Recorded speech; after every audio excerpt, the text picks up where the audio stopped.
Hello everyone, welcome to Job Saathi. आज इस video में हम बात करेंगे आईएएस कैसे बने। आईएएस बनने के लिए क्या क्वालिफिकेशन होना ज़रूरी होता है, सैलरी कितनी होती है, एज लिमिट के बारे में हम सभी जानकारी लेने वाले हैं। तो अगर आपने चैनल सब्सक्राइब नहीं किया है तो सब्सक्राइब कर लीजिए। भारतीय प्रशासनिक सेवा को लोकप्रिय रूप से आईएएस के रूप में जाना जाता है। बहुत ही आकर्षक और शानदार करियर प्रदान करती है ये सेवा। इस प्रशासनिक सेवा में प्रसिद्धि और ग्लैमर भी जुड़ा हुआ है, जिन्होंने इन सेवाओं में उत्कृष्ट प्रदर्शन किया है। अब हम बात करेंगे आईएएस का काम क्या होता है, मतलब आईएएस की जॉब प्रोफाइल क्या होती है।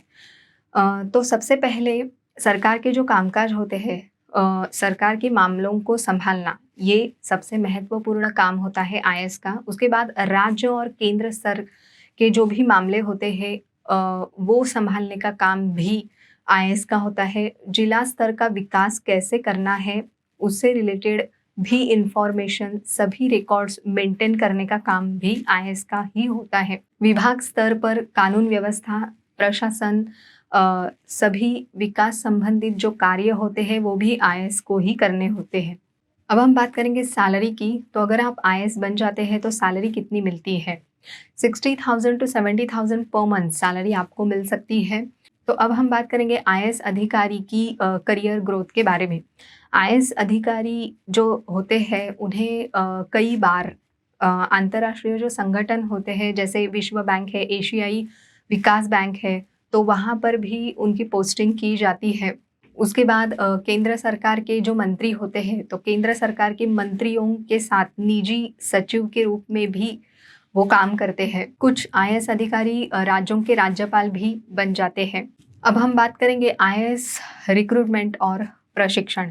तो जैसे ही रिक्रूटमेंट होती है, सिलेक्शन प्रोसेस होती है इसमें आईएएस की, तो उसके बारे में हम बाद में बात करेंगे। तो सबसे पहले बात करते हैं कि सिलेक्शन के बाद जो प्रशिक्षण होता है वो 15 वीक्स का होता है। तो 15 वीक्स की ट्रेनिंग दी जाती है और उसके बाद आपकी जो पोस्टिंग है वो आईएएस के अधिकारी के रूप में की जाती है। ट्रेनिंग पीरियड के ये जो 15 वीक्स होते हैं, तो उसमें 2 चरण आते हैं, 2 पार्ट्स किए जाते हैं। तो फर्स्ट पार्ट में जो भी प्रशासनिक ज़िम्मेदारियाँ होती हैं, रिस्पॉन्सिबिलिटीज़ होती हैं, उनके बारे में सभी इन्फॉर्मेशन दी जाती है। अब हम बात करेंगे कि सेकंड पार्ट में, मतलब दूसरे चरण में क्या होता है, किस बात की ट्रेनिंग दी जाती है। तो फाउंडेशन में जो भी कुशल कार्यक्रम होते हैं, उससे रिलेटेड जो ट्रेनिंग होती है वो सेकंड पार्ट में दी जाती है। अब हम बात करेंगे आईएएस अधिकारी कैसे बने, मतलब आईएएस बनने के लिए एलिजिबिलिटी क्राइटेरिया क्या होता है। तो सबसे पहले किसी भी मान्यता प्राप्त विद्यालय से आपको ग्रेजुएट होना अनिवार्य है। अगर आप लास्ट ईयर अपीयरिंग हो, लास्ट ईयर के एग्ज़ाम दे रहे हो, तो भी आप ये जो यूपीएससी एग्ज़ाम होती है वो आप दे सकते हैं। एज लिमिट की बात करें तो कैंडिडेट की मिनिमम एज अप्लाई करते वक्त 21 होना ज़रूरी है और मैक्सिमम 33 होना ज़रूरी है। अगर आप एक बार यूपीएससी एग्ज़ाम पास हो जाते हैं, यूपीएससी की जो एग्ज़ाम है, कॉम्पिटिटिव एग्ज़ाम, वो क्लियर कर लेते हैं, तो आप आईएएस अधिकारी निश्चित रूप से बन जाते हैं। विकलांग व्यक्ति भी आजकल आईएएस अधिकारी बन सकते हैं। किसी व्यक्ति के दोनों हाथ, दोनों पैरों में कमज़ोरी है, तो भी वो आईएएस के लिए अप्लाई कर सकता है। बस उस व्यक्ति को बैठने आना चाहिए, खड़े होना, उसके बाद चलना भी आना आवश्यक है। अब हम बात करेंगे आईएएस एग्ज़ाम के लिए।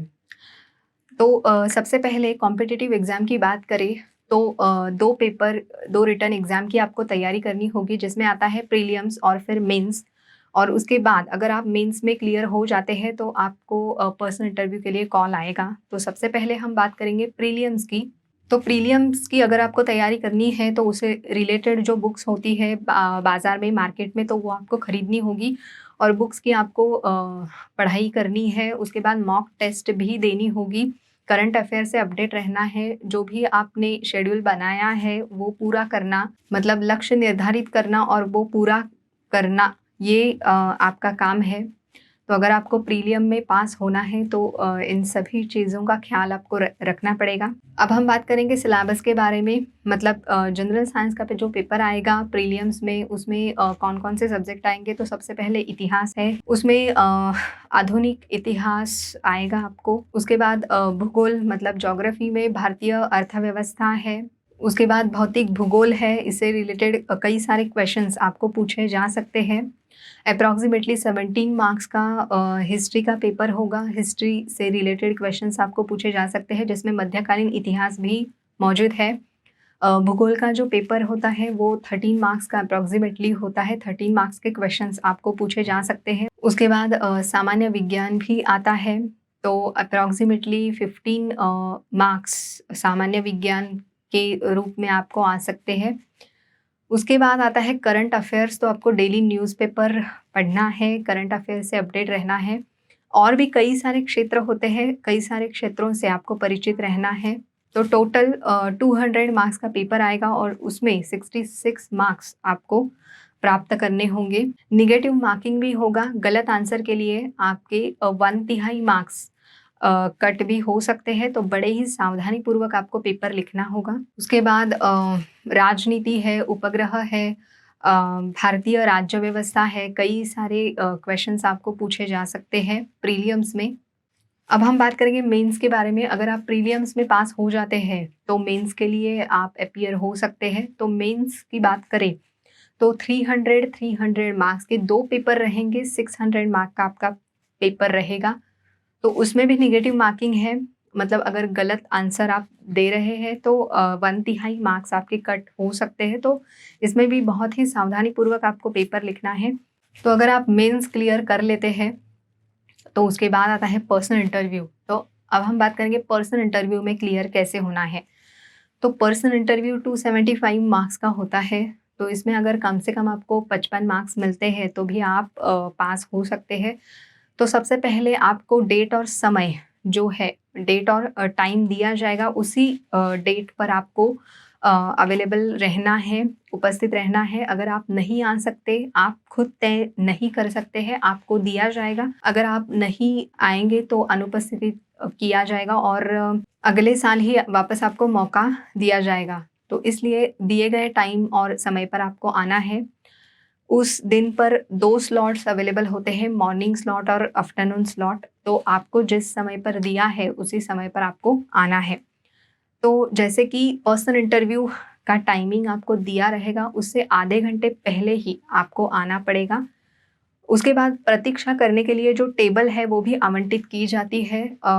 साथ ही साथ आपको जो रिलेटेड डॉक्यूमेंट्स होते हैं वो साथ में लेकर आना है। कई सारे डॉक्यूमेंट्स ज़रूरी होते हैं, जैसे कि आपकी मार्क लिस्ट है। अगर आपका ग्रेजुएशन कंप्लीट हुआ है तो उसकी मार्क लिस्ट भी लगेगी। साथ ही साथ राशन कार्ड है, आधार कार्ड है, पासपोर्ट साइज़ फ़ोटोज़ है, और भी कई सारे डॉक्यूमेंट्स ज़रूरी होते हैं। तो सभी डॉक्यूमेंट्स आपको वहाँ पर लाने होंगे। इसके बाद इंटरव्यू शुरू होता है। अब हम बात करेंगे ये जो इंटरव्यू का उद्देश्य है वो क्या है। तो आप आईएएस अधिकारी बनने जा रहे हैं, तो वो इंटरव्यू लेने वाला जो अध्यक्ष है वो ये देखेगा कि आप कैसे बोलते हैं, बोलने की क्षमता, दबाव में शांत रहने की क्षमता, निर्णय लेने की क्षमता कैसी है। तो इसके ऊपर सब डिपेंड होता है। एक आप अगर आईएएस अधिकारी बनने जा रहे हैं तो आप में संवाद कौशल, दृढ़ निश्चय, सभी प्रकार के कौशल, नेतृत्व कौशल है, ये सभी आप में गुण होने ज़रूरी है, तो ही आप एक अच्छे आईएएस अधिकारी बन सकते हैं। तो पर्सनल इंटरव्यू का उद्देश्य ये है कि आपकी जो बुद्धिमत्ता है, सोच है, वो किस प्रकार की है, इसकी जाँच करना। उसके बाद पर्सनल इंटरव्यू में ये भी देखेंगे कि भाषा की शुद्धता, आपके जो विचार है, संतुलित विचारों की कला ही आपको प्रदर्शित करनी है। आपके जो विचार हैं आप ढंग से सबके सामने रखते हैं या नहीं, सबके सामने प्रदर्शन करते हैं या नहीं, ये भी वो जाँच करेंगे। तो ये जो पर्सनल इंटरव्यू है मार्च के फर्स्ट वीक में लिए जाते हैं और इसका जो रिज़ल्ट है वो मई के फर्स्ट वीक में आता है। अब हम बात करेंगे इंटरव्यू को बेहतर बनाने के टिप्स। तो सबसे पहले आई कॉन्टैक्ट रखना, ये एक अच्छे अंक प्राप्त करने का मंत्र ही है। तो जैसे आप एंट्री कर रहे हैं तो आपको पूरे सेल्फ कॉन्फिडेंस से एंट्री करना है, आत्मविश्वास से एंट्री करनी है। तो अगर आप ये करते हैं निश्चित रूप से आप सफल हो जाते हैं। तो जैसे ही आप एंट्री करते हैं तो अध्यक्ष को नमस्कार करना है। बाकी के भी जो सदस्य होते हैं, 20-30 मिनट का इंटरव्यू होता है। 5 सदस्य होते हैं, 1 अध्यक्ष होता है और बाकी के जो सदस्य होते हैं उन्हें भी खुशी से देख के आपको सिर हिलाना है और ये बात आपको ध्यान में रखनी है कि जब तक आपको बैठने के लिए ना कहे, तब तक आपको बैठना नहीं है। उसके बाद अगर कोई सदस्य आपको कुछ क्वेश्चन पूछता है, तो सकारात्मक विचारों से ही आपको अपने विचार सबके सामने रखने हैं। संतुलित विचारों की कला ही आपको प्रदर्शित करनी है। उसके बाद अगर आप पर्सनल इंटरव्यू में जा रहे हैं, तो कई सारे क्वेश्चंस आपको पूछे जा सकते हैं, जैसे कि आपका नाम है, तो आपके अगर नाम का कुछ ऐतिहासिक महत्व है तो वो भी आपको मेंशन करना है। अगर आपका जो होम टाउन है वो भी आपको मेंशन करना है, अगर उसका कुछ महत्व है तो। उसके बाद आपके फैमिली मेंबर के बारे में भी पूछा जा सकता है, जैसे कि आपके माता-पिता क्या करते हैं। उसके बाद ये भी है कि अगर आपने पिछला जॉब छोड़ा है, पिछला अगर आप जॉब कर रहे थे तो वो क्यों छोड़ा है? तो आपको नेगेटिव थॉट्स यहाँ नहीं रखने हैं, जो भी संतुलित विचार हैं वही सबके सामने व्यक्त करने हैं। सकारात्मक विचारों की कला ही आपको प्रदर्शित करनी है। उसके बाद कई सारे ऐसे क्वेश्चंस आपको एजुकेशन रिलेटेड भी पूछे जा सकते हैं। मतलब अगर आपका बीई बीटेक हुआ है, इंजीनियरिंग फील्ड में अगर आपका ग्रेजुएशन हुआ है, तो लास्ट ईयर में कौन-सा प्रोजेक्ट किया था? तो उस प्रोजेक्ट रिलेटेड भी क्वेश्चंस आपको पूछे जा सकते हैं। तो जैसे आप सीवी में मेंशन कर रहे हैं, स्ट्रेंथ है, वीकनेस है, जो भी आपको शौक है वो सभी आपको बताने होंगे, उससे रिलेटेड क्वेश्चंस आपको पूछे जा सकते हैं। तो सबसे पहले कि आप सीवी में जो लिख रहे हैं, उसकी सभी इन्फॉर्मेशन आपको हासिल कर लेनी चाहिए और उसके बाद ही आपको मेंशन करना है कि ये मेरी स्ट्रेंथ है, ये वीकनेस है। उसके बाद जैसे एजुकेशन रिलेटेड हुआ, फिर अगर आप कॉलेज में किसी इवेंट में, एक्टिविटीज़ में पार्टिसिपेट किए हो, तो उससे रिलेटेड क्वेश्चंस भी आपको पूछे जा सकते हैं। और जैसे आईएएस अधिकारी है, तो जॉब प्रोफाइल क्या होता है? आईएएस अधिकारी रिलेटेड सभी इन्फॉर्मेशन आपको सबसे पहले हासिल कर लेनी चाहिए, उसके बाद ही आप अप्लाई कर सकते हैं।